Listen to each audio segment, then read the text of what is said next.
The silence woke me before the light did. For 3 years, since Barbara passed, Thanksgiving morning had become a ritual of controlled chaos in this house.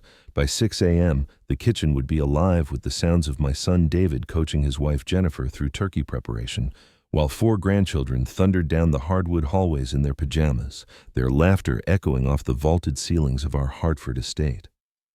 This morning, at precisely 6:07 a.m., I heard nothing. I lay there in the king-sized bed that had felt too large since Barbara's side went permanently cold, listening to the November wind test the windows. The house, a 6,000-square-foot colonial that Barbara and I had bought 30 years ago when Johnson Logistics went public, had always been too big. Now it felt cavernous. I sat up slowly, my joints protesting the early hour and the dropping temperature. The thermostat was programmable, set to kick the heat up at 5:30, but the chill in the air suggested no one had been awake to feel its warmth. No small feet had run to adjust it higher. No Jennifer had complained about the drafts. Something was wrong. I pulled on my robe, the navy terry cloth one Barbara had given me on our 40th anniversary, worn soft at the elbows, and stepped into the hallway. The guest wing where David's family had been staying for the past 5 years stretched before me, doors open, darkness within. "David?" My voice sounded smaller than I intended, swallowed by the space. No answer. I walked to their room, the master suite we'd renovated for them, with its ensuite bathroom and walk-in closets. The door stood ajar. Inside, the California king bed was stripped bare, sheets and comforters gone. The closet doors hung open, revealing empty hangers swaying slightly in the draft from the heating vent. But only the summer clothes were gone. Jennifer's winter coats still hung in a neat row. David's heavy jackets remained, only shorts, sundresses, swimwear, gone. My heart rate picked up, that familiar tightness beginning in my chest that Dr. Patel had warned me about. Stay calm. Breathe. I moved faster now, checking the kids' rooms. Sophie's room, my 16-year-old granddaughter who'd been accepted to 3 Ivy League summer programs, was similarly emptied of essentials but not completely cleared. Her desk still held her laptop charging cable. Her walls still displayed her academic awards. But her backpack was gone. Her phone charger gone. The younger children's rooms told the same story. A selective evacuation, not an emergency departure. Downstairs, the kitchen was immaculate. The massive Sub-Zero refrigerator hummed quietly. The Viking range gleamed, unused. The granite countertops I'd had installed last year, Barbara had wanted marble, but I'd insisted on something more practical, reflected the weak morning light. And there, stuck to the stainless steel refrigerator with a magnet shaped like a palm tree, was a piece of paper. Not a cheap drugstore notepad. This was hotel stationery, thick cream-colored paper with Four Seasons Resort Maui embossed across the top in gold lettering. The kind of stationery that cost more per sheet than most people spent on a greeting card. The note was in Jennifer's handwriting, neat, controlled script that looked like it had been practiced. "Dad, Jennifer's therapist said she needs a reset. The kids have been struggling with Grandma's death, too. We found last-minute tickets to Maui. Couldn't get one for you. Sold out. We know this is hard, but you always said we should put mental health first. There's turkey in the freezer. We'll call you tomorrow. Love, David and Jennifer." I read it 3 times, my eyes catching on different phrases each time. Jennifer's therapist, the one whose bills I'd been paying, $250 per session weekly for the past 8 months. Put mental health first, words I'd said after Barbara died, when David had seemed to be drowning in grief and guilt for not being there enough during her final weeks. "Couldn't get one for you." My hand trembled as I opened the freezer. There, pushed to the back behind ice cube trays and a bag of frozen peas, was a single Costco frozen turkey dinner. The kind that cost $8.99. The price sticker was still on it. I'd spent $3,000 hiring Chef Marco from the Capitol Grill to prepare our Thanksgiving feast.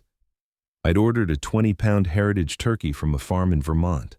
I'd bought Barbara's favorite cranberry relish from that specialty shop in Boston she'd loved, the one that shipped it overnight in dry ice, and they'd left me an $8.99 frozen dinner.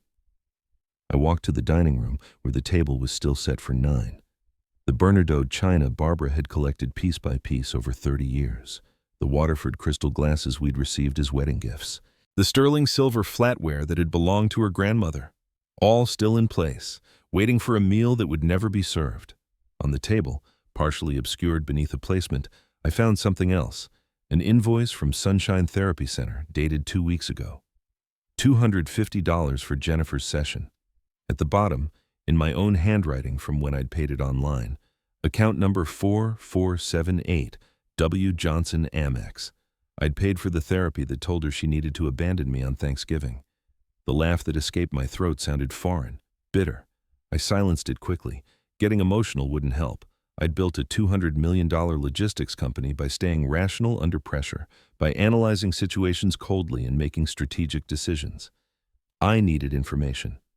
The security system I'd had installed 3 years ago, after Barbara died and I'd become acutely aware of my vulnerability as an aging man alone in a large house, was state-of-the-art. 16 cameras covering every entrance, every hallway, the driveway, the garage, all feeding to a central server in my office.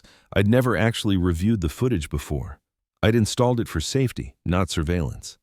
Now, sitting at my mahogany desk in the study, Barbara's oil painting watching me from above the fireplace, her eyes seeming to follow my movements with that knowing look she'd perfected over 43 years of marriage. I pulled up the security interface on my laptop. I scrolled back to 4 a.m. The timestamp read 4:12 when the motion sensors first triggered. The front hallway camera showed David emerging from the guest wing, pulling 2 large suitcases.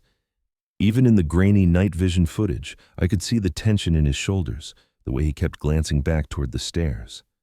Jennifer appeared next, herding the 4 children, Sophie, Emma, 14, Jake, 8, and Lily, 6, toward the door. The kids looked half asleep, confused. Sophie, the eldest, kept turning back toward the stairs, toward my bedroom. She said something I couldn't hear. I turned up the volume on the recording. The microphones were sensitive enough to pick up whispers. "Can't we say goodbye?" Sophie's voice came through clearly. "Grandpa's sleeping." That was David, his tone firm but not harsh. "We talked about this. It feels wrong."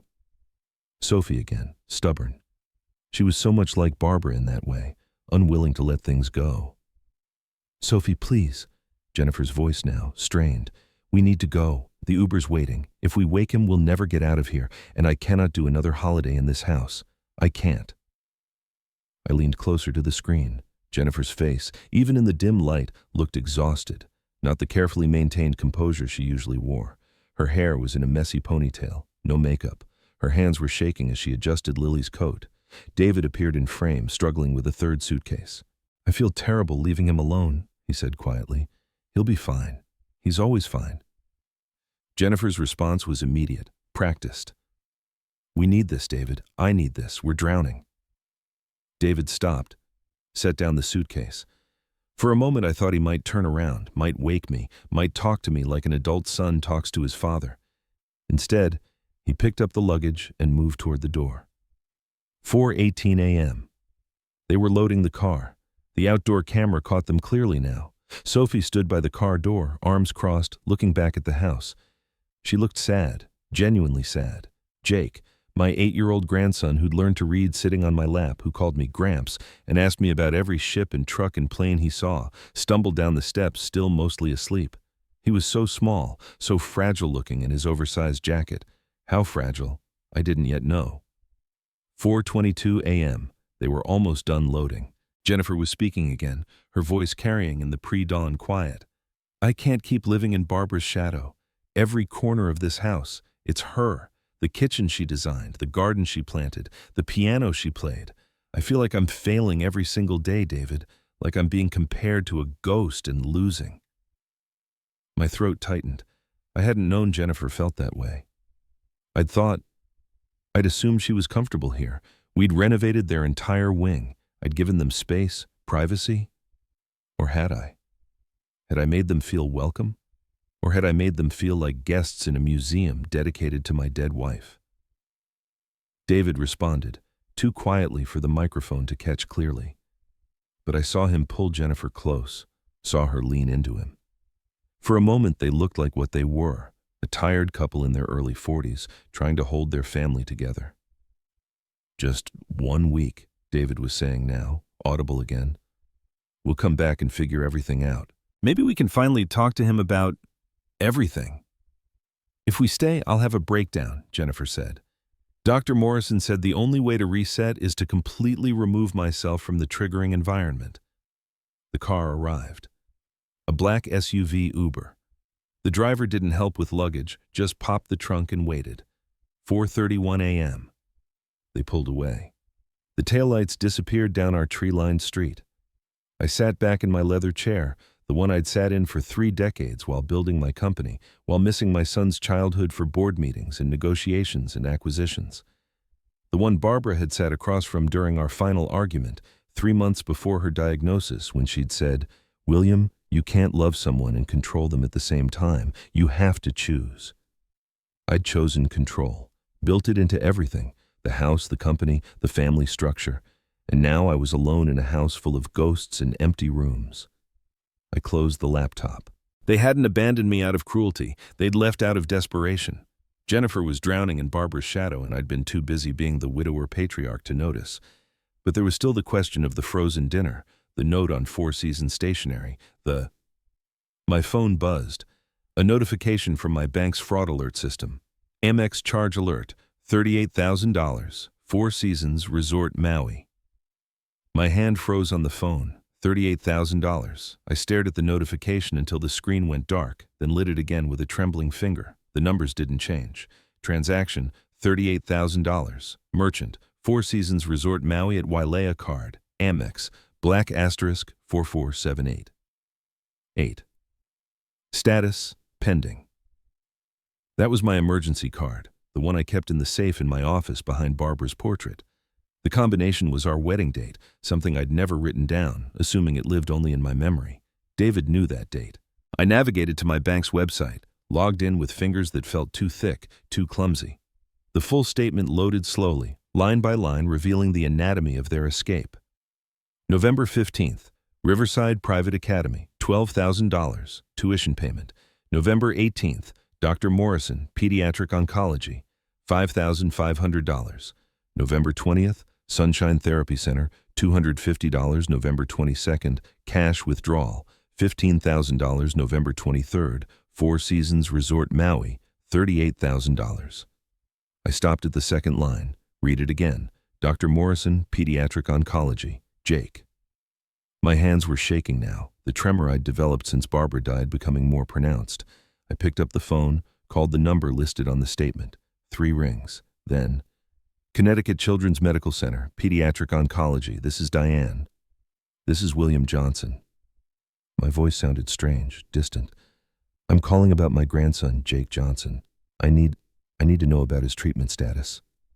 A pause, keyboard clicking. Mr. Johnson, I see you're listed as his grandfather in medical proxy. Let me pull up his chart. Medical proxy. I didn't remember signing that paperwork, but apparently I had. More clicking. Then, Jake's last appointment was November 10th, his 6-month remission checkup. The leukemia remains in complete remission. Dr. Morrison noted that Jake's responding beautifully to the maintenance therapy. Prognosis is excellent. The word leukemia hit me like a physical blow. When? I had to stop, breathe. When was he diagnosed? Let me see. Initial diagnosis was May 2nd of this year. He went through 3 months of intensive chemotherapy at Yale New Haven, then transferred to maintenance therapy here. You've been covering the bills through your insurance as primary. She stopped. Mr. Johnson, are you all right? You sound... I'm fine. I wasn't fine. My grandson had cancer, had cancer, was in remission, thank God, and I hadn't known. For 6 months, while I'd been hosting Sunday dinners and asking about school and teaching Jake about supply chain logistics with toy trucks, he'd been fighting leukemia, and David hadn't told me. Why? I cleared my throat. Why wasn't I informed? About the diagnosis? Another pause, longer this time. Sir, that's unusual. You're the primary insurance holder. You should have received all the EOBs. Unless... More keyboard clicking.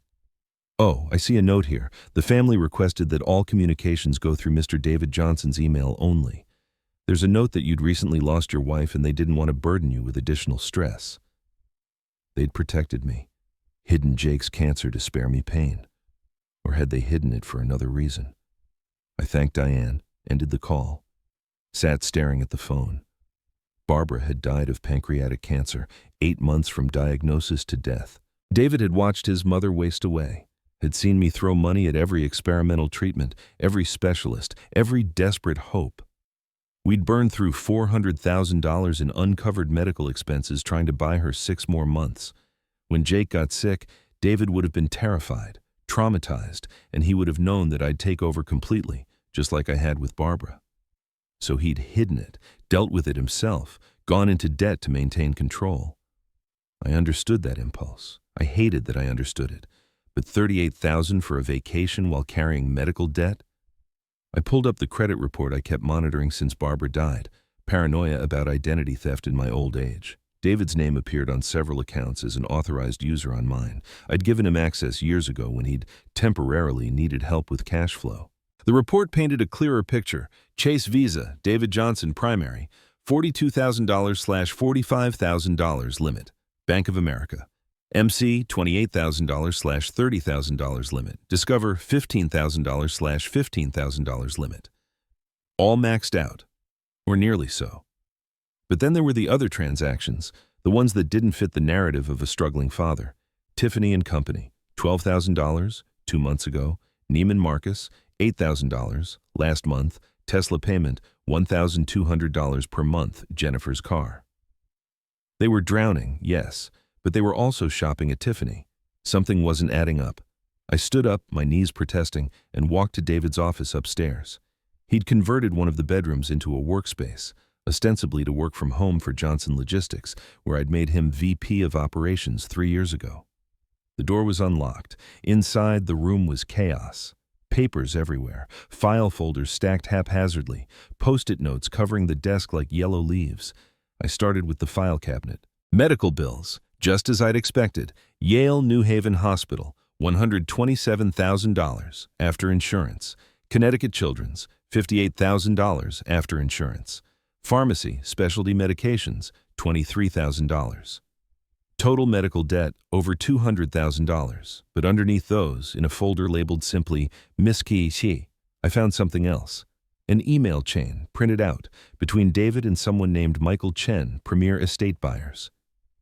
Mr. Johnson, thank you for your inquiry. We can offer immediate cash for estate jewelry. Based on your descriptions, South Sea Pearl Necklace, 18 millimeters, $18,000. Patek Philippe Watch, reference, 5711. $35,000. Art Deco Sapphire Brooch, $15,000. Total offer, $68,000 cash, same-day transaction. We guarantee discretion. The date on the email was November 1st, 3 weeks ago. I felt the blood drain from my face. Barbara's jewelry, my watch, the brooch I'd bought her in London for our 30th anniversary, the one she'd called her Blue Star. I was running now, as fast as my aging legs would carry me, down 2 flights of stairs to the basement, to the music room where Barbara had played piano, where I'd installed a floor safe behind the paneling. The combination, David's birthday. I'd set it as David's birthday when he turned 10, wanting him to feel included in the family's security. The tumbler clicked, the door swung open. I pulled out the velvet boxes one by one. Pearl necklace case, empty. Watch case, empty. Brooch case, empty. My wedding ring box, not empty. There was a ring inside, but it wasn't mine. My platinum band, engraved with Forever W and B, was gone. In its place sat a cheap stainless steel ring, the kind you buy on Amazon for $12. The price sticker was still on the box, $12.99. They'd replaced my wedding ring with a $12 decoy. I sat down hard on the basement floor, my back against Barbara's Steinway grand piano. The ring box fell from my fingers, bounced once on the carpet. For 6 months, every morning, I'd glanced at that box on my way past, seen the box sitting there, never opened it, never checked, just trusted. Above me, Barbara's portrait stared down from where I'd hung it when I'd converted this space into her music room. Her eyes, painted when she was 50, still vibrant, still full of life, seemed to ask me a question. What are you going to do now, William? I didn't know. For the first time in my adult life, facing a betrayal I hadn't seen coming from the person I'd loved most in the world after Barbara herself, I genuinely didn't know. The house was silent around me, empty, waiting. And somewhere in Arizona, not Hawaii yet according to Jennifer's voice on that security footage, my family was preparing to fly away on a vacation I'd inadvertently funded through theft. My phone buzzed again, another notification, but this time it wasn't from my bank. It was an email. From Sophie. The subject line read, "Grandpa, I'm sorry." I opened Sophie's email with hands that had stopped shaking and started going numb. The transition from tremor to stillness was worse somehow, a sign that I'd moved past shock into something colder. "Grandpa, I know Mom and Dad don't want me to write this, but you deserve to know the truth. Jake's treatment worked. He's been in remission for 4 months. The doctors say he's going to be okay. Mom and Dad didn't tell you because they were ashamed, not of Jake being sick, but of how much debt they went into. But Grandpa, they're also not being honest with you about everything. Last month, I heard them fighting. Mom said they should sell Grandma's jewelry while you were still sharp enough to not notice. Dad said no at first, but Mom said we'd lose everything if they didn't. I don't think they're bad people. I think they're just drowning and scared, and maybe a little angry at you for reasons I don't totally understand. I miss you. I miss Sunday dinners at the house. I miss when we were a family. Jake asks about you every day. He doesn't understand why we left on Thanksgiving. I told him you had to work, but he's 8. He doesn't buy it. I don't know what happened between you and Dad, but I know I love you both. Please don't hate us. Love, Sophie. P.S. We're not in Hawaii yet. We're at Grandma Chen's condo in Scottsdale. We fly out tomorrow morning. Mom posted fake photos on Instagram from last year's trip. I thought you should know." I read the email 3 times, each word carving deeper. Sophie, 16 years old, caught between her parents' desperation and her grandfather's isolation, had become the only honest person in this family, while you were still sharp enough to not notice. That line burned. Jennifer thought I was losing my edge, thought the 70-year-old man upstairs was too senile to check his own safe. Maybe she was right. I hadn't checked. I'd trusted. But I wasn't too far gone to recognize what was happening here. This wasn't just financial desperation. This was contempt dressed up as survival. I looked at the cheap replacement ring still sitting on the basement floor, catching the light from Barbara's piano lamp. My wife had known. Before she died, she'd looked at me from her hospital bed, 90 pounds of failing body and indomitable spirit, and said, "William, promise me you won't let David become you." "What does that mean?" I'd asked. "You know what it means. You turned money into love because it was easier than being vulnerable. Don't let him do the same thing in reverse. Don't let him use your money as an excuse to never stand on his own." I'd promised, then promptly broken that promise by giving David a VP position he wasn't qualified for, at a salary that kept him dependent, in a house that wasn't his. I'd turned him into what I'd feared becoming, a man living in someone else's shadow. But that didn't justify theft. I climbed the stairs slowly, feeling every one of my 68 years. My phone showed 8:47 a.m. In Arizona, it would be 5:47 a.m., early, but not unreasonably so. I called David's cell. It rang 4 times. I could picture him fumbling for it in the pre-dawn darkness of Jennifer's mother's condo, seeing my name, feeling his stomach drop. "Dad?" His voice was thick with sleep and dread. "I was going to call you today, I swear. When were you going to tell me about Jake?" Silence, long enough that I thought the call had dropped. "How did you—" He stopped. "You called the hospital." "I'm the primary insurance holder, David. I'm also apparently his medical proxy, though I don't remember signing that paperwork." "Mom signed it for you. Before she died, she wanted to make sure Jake would be covered no matter what." "Barbara, still taking care of us from beyond the grave. Why didn't you tell me?" I kept my voice level, controlled. This was a negotiation now, and I'd spent 40 years learning how to negotiate. "Because you would have taken over." The words burst out of him. "Just like with Mom. You would have hired 5 different oncologists, thrown money at every experimental treatment, made all the decisions, and we'd just be spectators in our own son's life." I wanted to argue, but he was right. "You're right," I said quietly. "I did that with your mother. I made her illness about my inability to accept powerlessness. I'm sorry." Another silence, shorter this time. He hadn't expected agreement. "But this is different, David. This is your son, my grandson. You should have trusted me." "I'm 42 years old, Dad. I needed to handle it myself, to be the father, to be the man who could protect his family without running to Daddy for money. And how did that work out? The words came out harsher than I intended. We managed. Jake's in remission. We're still standing. Are you?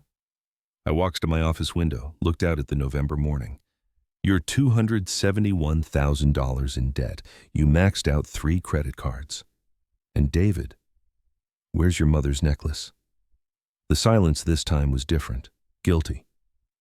I asked you a question. Dad, listen. Where is the necklace? We needed money for Jake's treatment. Insurance wouldn't cover the experimental protocol. We were desperate. So you sold your dead mother's jewelry instead of asking your living father for help?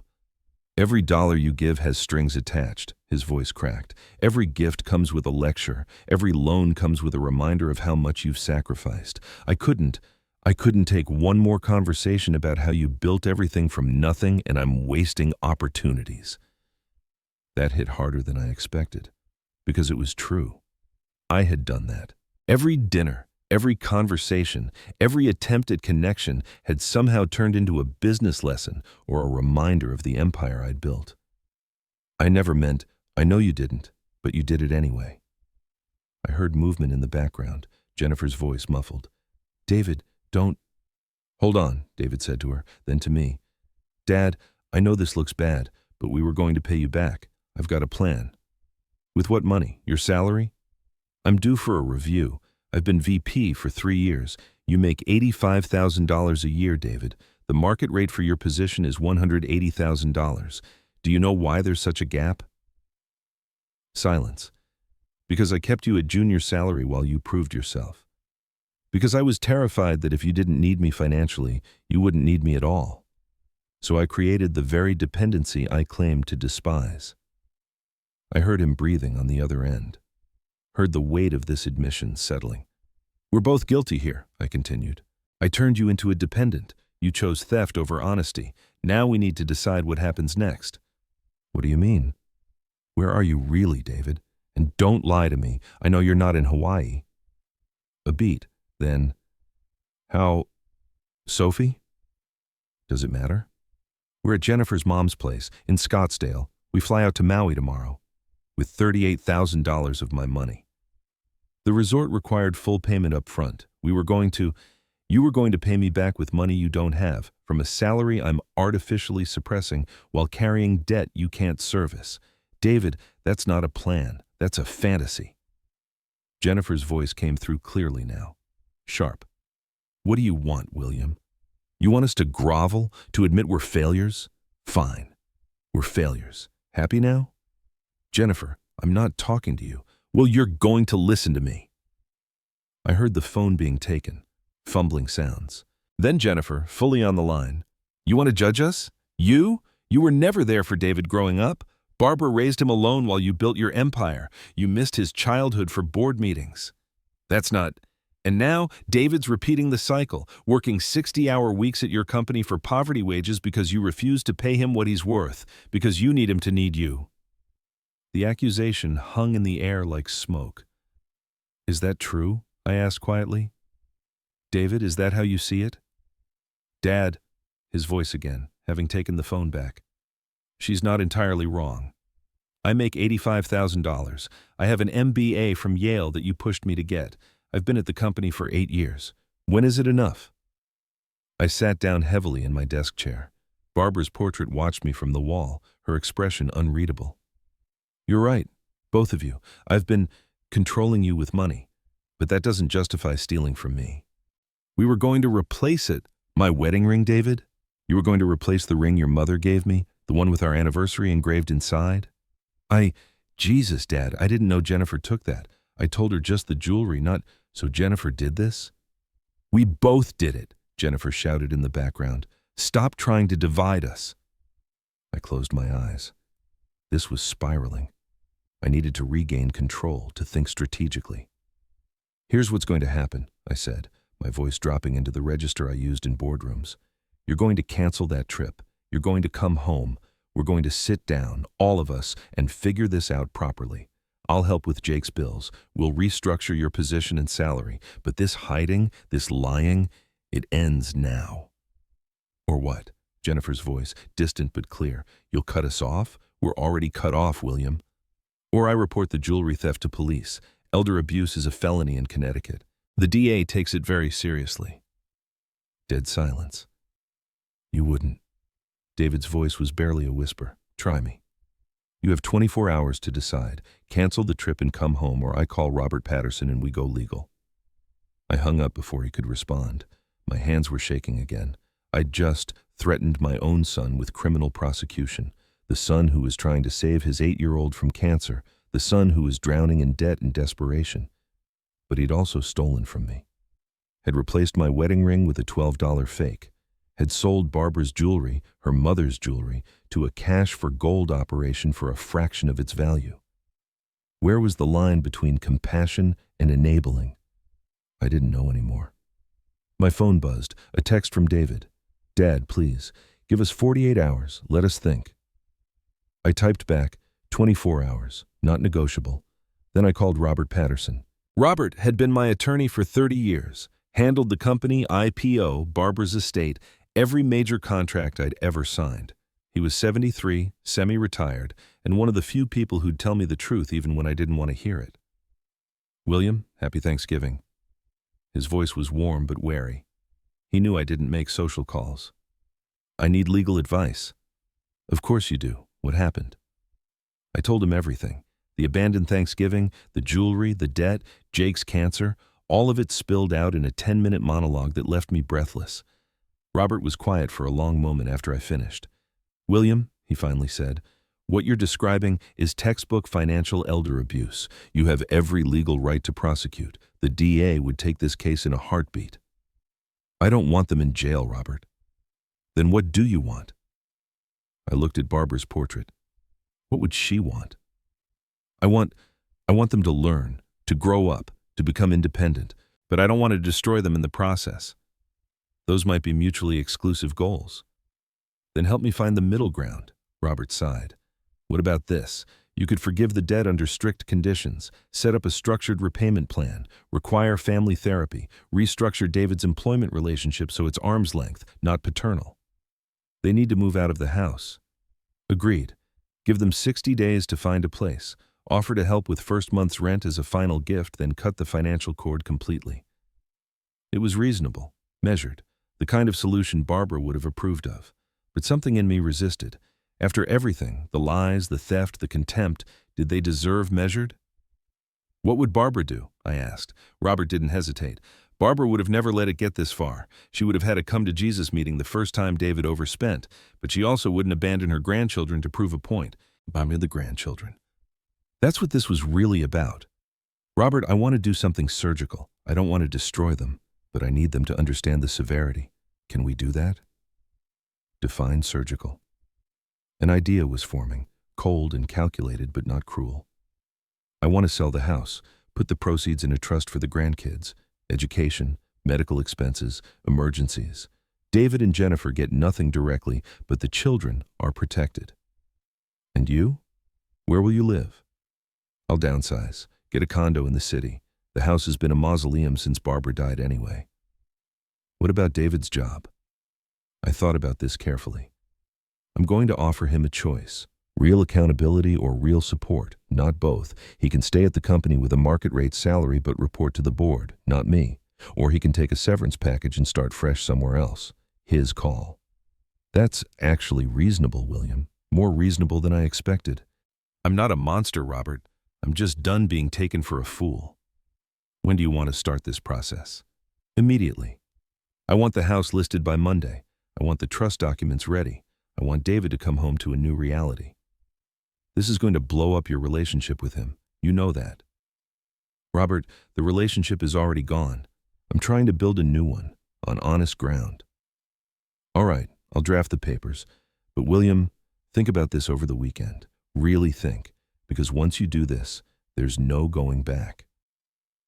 I looked around my office, at the mahogany desk I'd bought 30 years ago when I could barely afford it, at Barbara's portrait, her knowing eyes, at the window overlooking the grounds that had once felt like an achievement and now felt like a prison.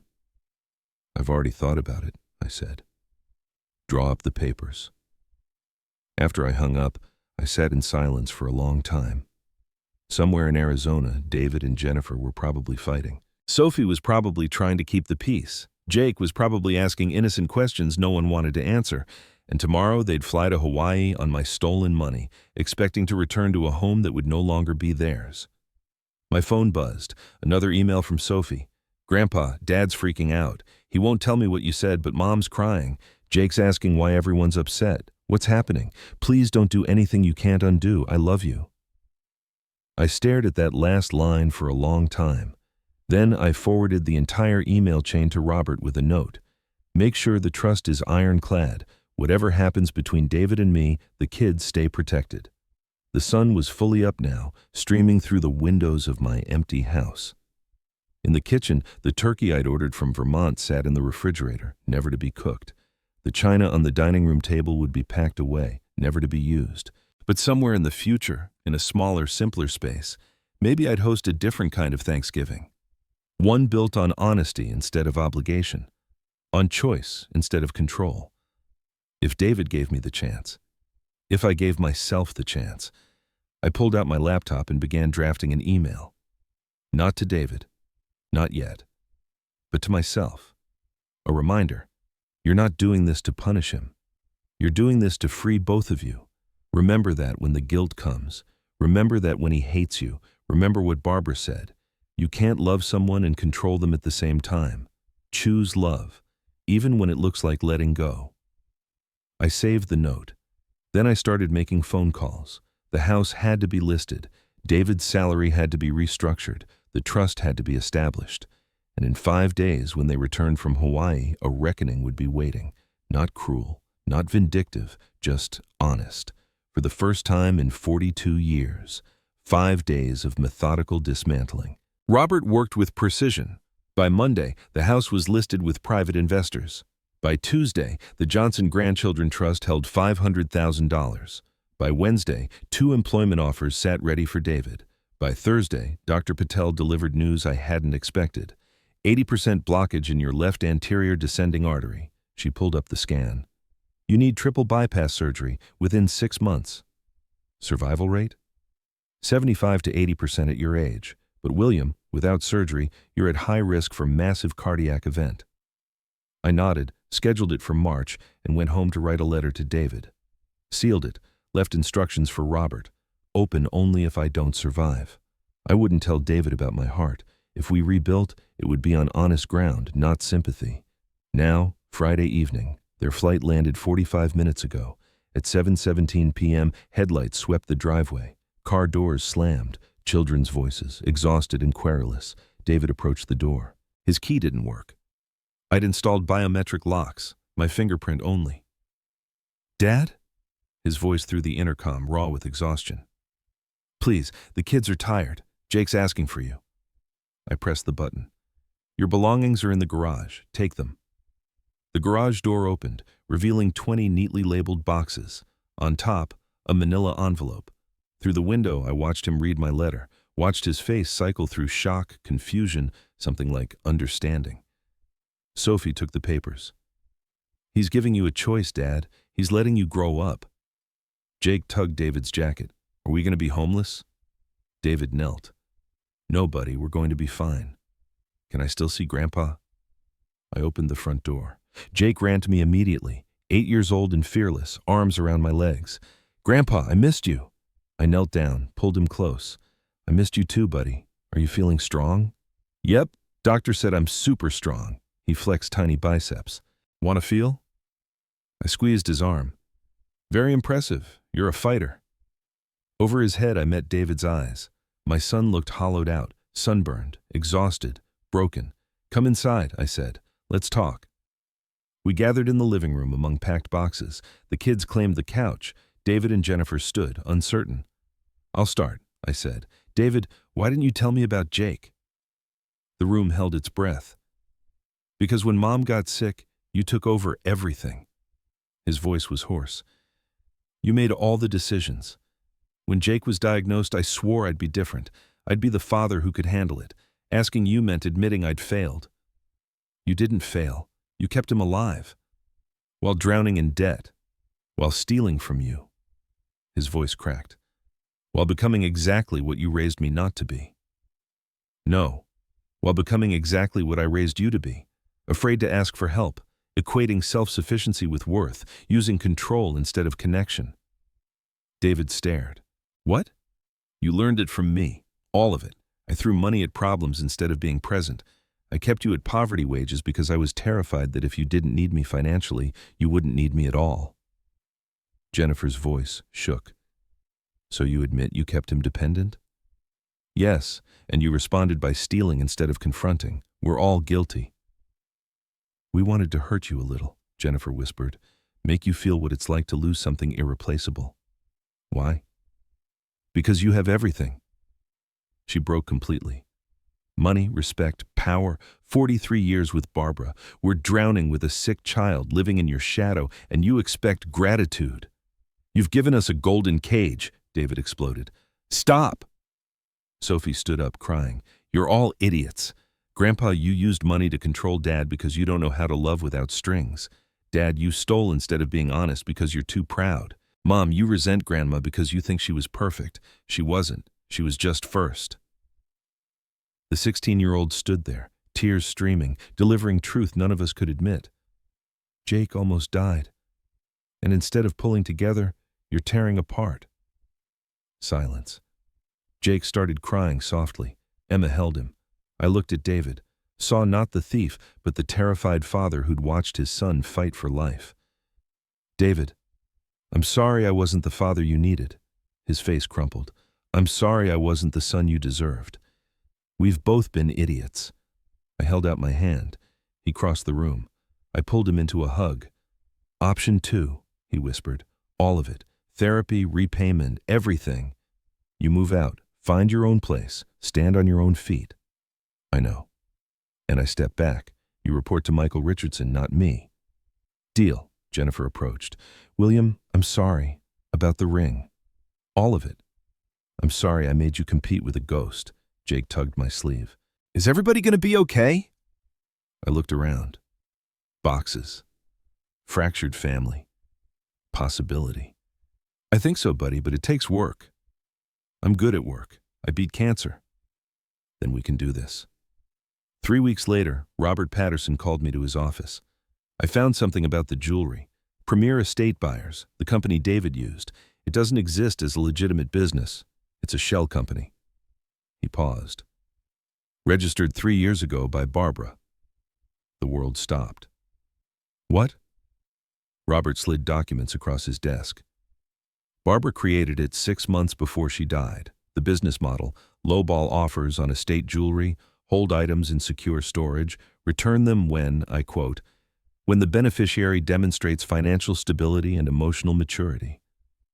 She knew David would do this. She predicted it.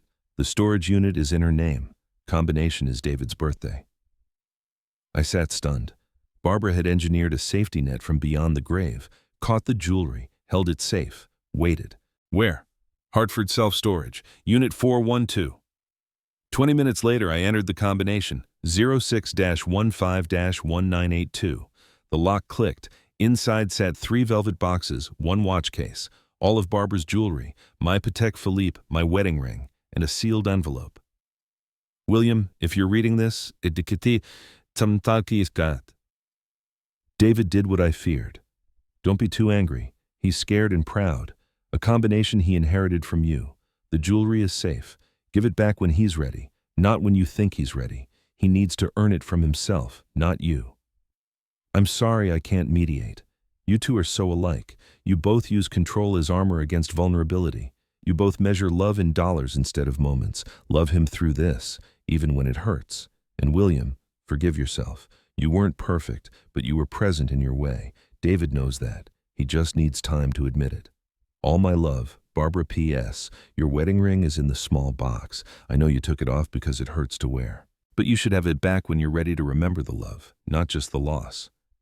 I opened the small box. My ring. Forever W and B inscribed inside. I sat on the concrete floor and wept. For Barbara, who'd loved us enough to plan for our worst moments. For David, who'd thought himself a thief when he'd been caught by grace, for myself, for confusing control with care.